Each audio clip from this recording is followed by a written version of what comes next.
a WikiVidi documentaries production. Don't forget to like and subscribe. Enjoy.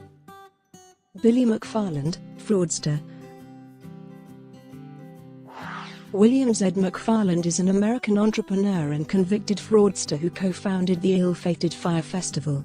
He defrauded investors of $27.4 million by marketing and selling tickets to the festival and other events. In 2013, McFarland founded Magnises, a company that marketed an invitation-only charge card, using $1.5 million of investor funding.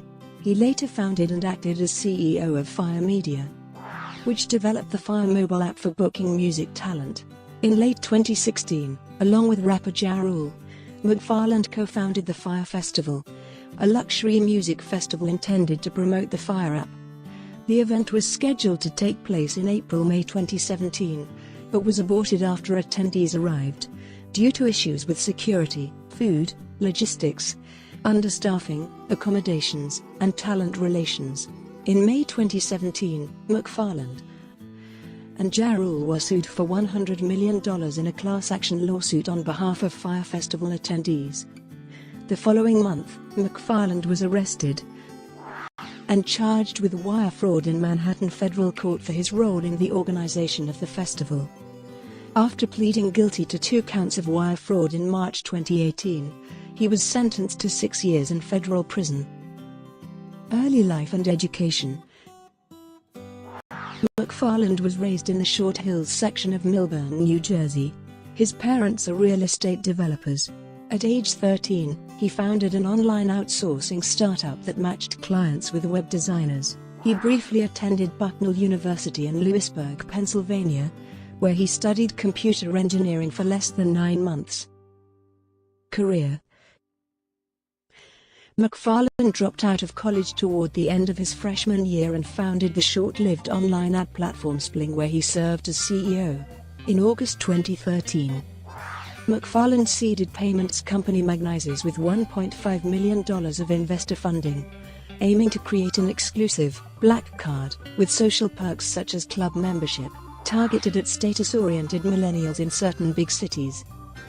McFarland also launched Fyre Media Incorporated, the parent company of the Fyre Festival. In a term sheet sent to investors, Fyre Media claimed to be worth $90 million. By contrast, authorities allege the company did only about $60,000 in business. On July 23, 2018, the New York Post reported that would-be New York socialite Anna Delvey may have helped herself to 4 months of free lodging at the Soho loft owned by McFarland, after asking to stay for only a few days. The loft was also used as the headquarters for the defunct millennial black credit card company, Magnises. Fyre Festival. McFarland founded Fyre Media and publicized a luxury music festival in the Bahamas, called Fyre Festival, to promote the Fyre music booking app. The festival, to be held in April 2017, was advertised by a video which included a bevy of Instagram models including Bella Hadid and Emily Ratajkowski, who, along with Kendall Jenner, were all expected to be at the festival. However, the festival experienced a number of serious management, administration and misrepresentation issues and was cancelled after guests had begun to arrive on Great Exuma Island. The festival subsequently became the focus of U.S. federal investigations and multiple lawsuits. McFarland borrowed as much as $7 million in an effort to fund the festival, taking one loan with an effective annualized rate of 120%. The lender sued, alleging McFarland defaulted on the loan. Among those named as investors who supposedly loaned McFarland $4 million was NY socialite and entrepreneur Carola Jine. The controversy around Fyre Festival were detailed in 2 documentaries in 2019. Hulu released Fyre Fraud on January 14, and Fyre, The Greatest Party That Never Happened, directed by Chris Smith, was released on Netflix on January 18. Fraud conviction. On May 1, 2017, Fyre Festival organizers Billy McFarland and Ja Rule were sued for $100 million in a class action lawsuit in relation to the failed Fyre Festival that left attendees stranded on the island without basic provisions. In addition to the class action lawsuit filed in May 2017, 6 federal and 4 individual lawsuits were filed in relation to the scheme.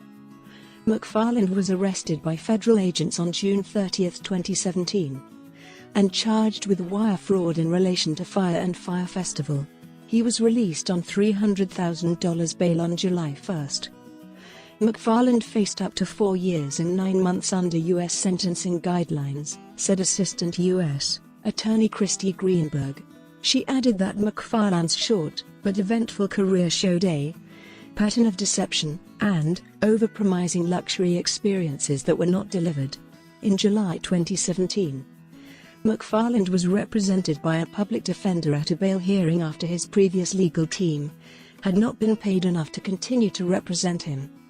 McFarland later hired the private firm Boys, Schiller and Flexner as representation. In March 2018, McFarland pleaded guilty to 2 counts of wire fraud in federal court in Manhattan and admitted to using fake documents to attract investors to put more than $26 million into his company. He agreed to forfeit over $26 million. On June 12, 2018, McFarland was charged with selling fraudulent tickets to events such as the Met Gala, Burning Man, and Coachella while out on bail.